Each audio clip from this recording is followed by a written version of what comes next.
नमस्कार दोस्तों, आज मैं आप लोगों को एक ऐसी ऐतिहासिक यात्रा पर लेके जाने वाला हूँ जिस स्थान का सीधा संबंध उत्तराखंड के इतिहास से है। उस स्थान का नाम है चांदपुर गढ़ी। इस वीडियो में हम लोग बात करेंगे कि आप लोग चांदपुर गढ़ी तक कैसे पहुँच सकते हैं। साथ ही आप लोगों को दिखाएंगे चांदपुर गढ़ी की सुंदरता और हम लोग बात करेंगे चांदपुर गढ़ी के ऐतिहासिक महत्व के विषय में। बिकॉज जर्नी इज नॉलेज, यानी यात्रा ही ज्ञान है। तो आइए चलते हैं चांदपुर गढ़ी।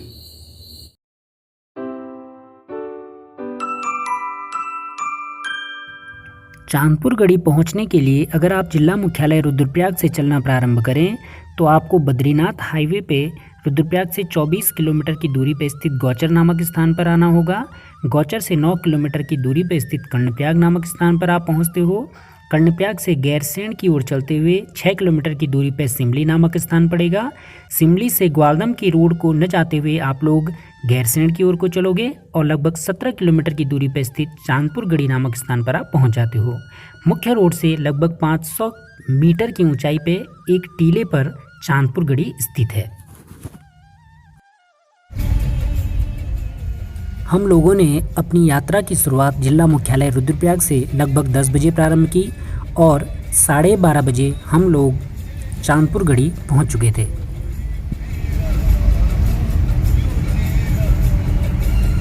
ये निकल रहा है शायद ऊपर, ये ऊपर निकल रहा होगा सर। तो ट्रेन जैसे यहाँ से कोई रोड नहीं जा रही, उधर है वो। अच्छा, हम लोगों ने लगभग 12:30 बजे सड़क से चांदपुर गढ़ी की ओर चलना प्रारंभ किया। चांदपुर गढ़ी कांसवा से आने वाली छोटी नदी और आदिबद्री से आने वाली छोटी नदी के संगम स्थल, जिसको कि आटाघाट संगम स्थल के नाम से जाना जाता है, के ठीक ऊपर एक टीले पर स्थित है। ऐसा माना जाता है कि पुराने समय में राजप्रसाद तक इसी संगम स्थल से गुप्त मार्ग द्वारा पानी पहुंचाया जाता था, जिसके साक्ष्य आज भी संगम स्थल पर दर्शनीय हैं। ये आ बजे में 4 बजे एक ही मुका ना मेहमान लोग थे ना। हाँ अच्छा,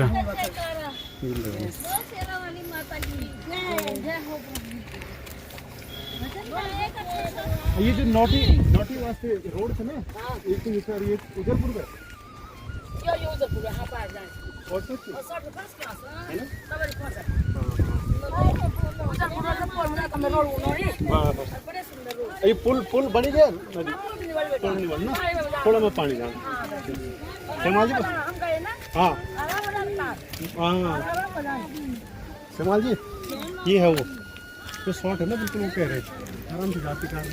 लगभग आधे घंटे की पैदल दूरी तय करने के बाद आखिरकार 1 बजे हम लोग चांदपुर गढ़ी पहुंच चुके थे।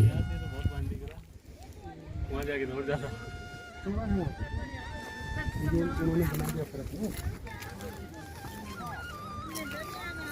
जा रही है इधर तो पक्की है।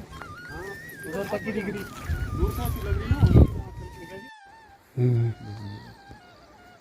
हालांकि हो सकता है 2 मंजिले हो, कैसे नहीं। अब जैसे ही बोलते हैं यहाँ से अंदर ही अंदर कहीं नीचे नहीं।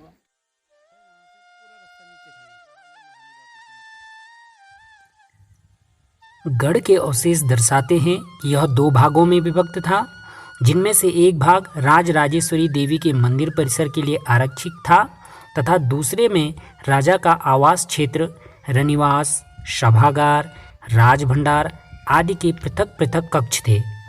यद्यपि अब इसकी 1 मंजिल ही अवशिष्ट रह गई है, पर इसकी वास्तु संरचना से इसका 2 मंजिला होना प्रतीत होता है। प्रवेश के लिए एक सुदृढ़ पाषाण द्वार बना हुआ है।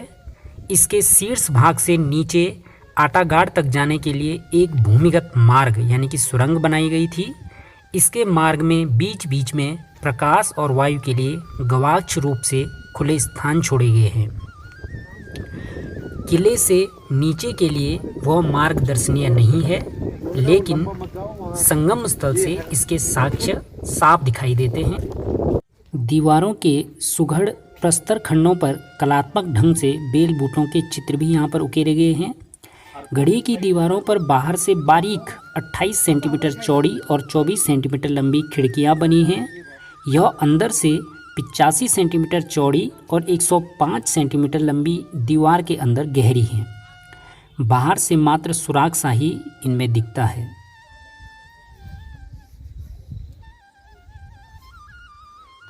मूल दुर्ग प्रकोष्ठ लगभग 60 से 45 फीट के आयत में फैला हुआ है और बाहरी परिसर का जो घेरा है वो लगभग 1 एकड़ में फैला हुआ है। यहाँ पर पानी के लिए मिट्टी की पकाई गई नालियाँ हैं और सन 1900 के बाद तत्कालीन डिप्टी कमिश्नर ने इस गढ़ी के निचले तल की ध्वस्त दीवारों की लगभग 7 से 8 फुट तक अच्छी तरह से मरम्मत करवा दी थी और आजकल यह पुरातत्व विभाग के संरक्षण में है तथा कुछ उपेक्षित दशा में है। इसके निर्माण के विषय में कनिंघम का कहना है कि यह निर्माण संवत 1216 में किया गया था और इतिहासकार रतूड़ी जी के अनुसार इसका निर्माण राजा भानु प्रताप के द्वारा किया गया था, जो कि दिल्ली के शासक पृथ्वीराज चौहान से कतिपय पीढ़ियों के बाद यहाँ शासन कर रहे थे।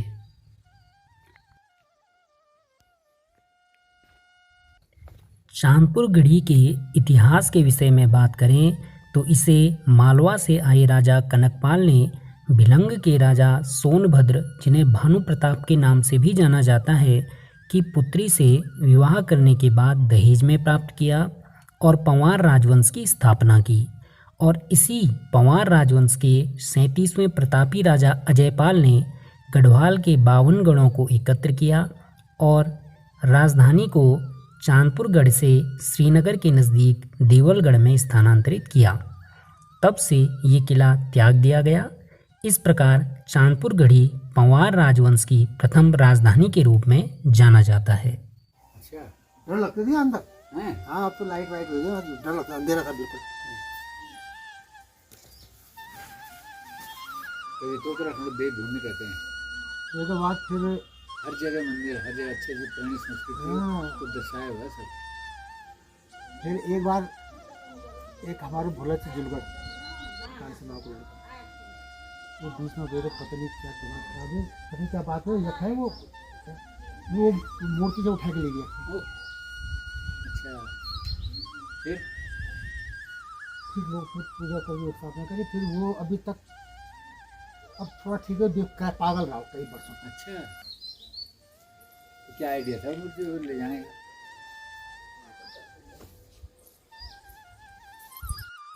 इस प्रकार हमारे जीवन की एक और यात्रा का सुखद अंत हुआ और हम लोगों ने लगभग 3 बजे घर के लिए प्रस्थान किया। डाली डाली फूलों की तुझको बुलाए रे मुसाफिर मेरे उत्तराखंड में, बादलों की ओढ़ के ओढ़नी वादियां गीत सुनाए मीठे मीठे मेरे उत्तराखंड में।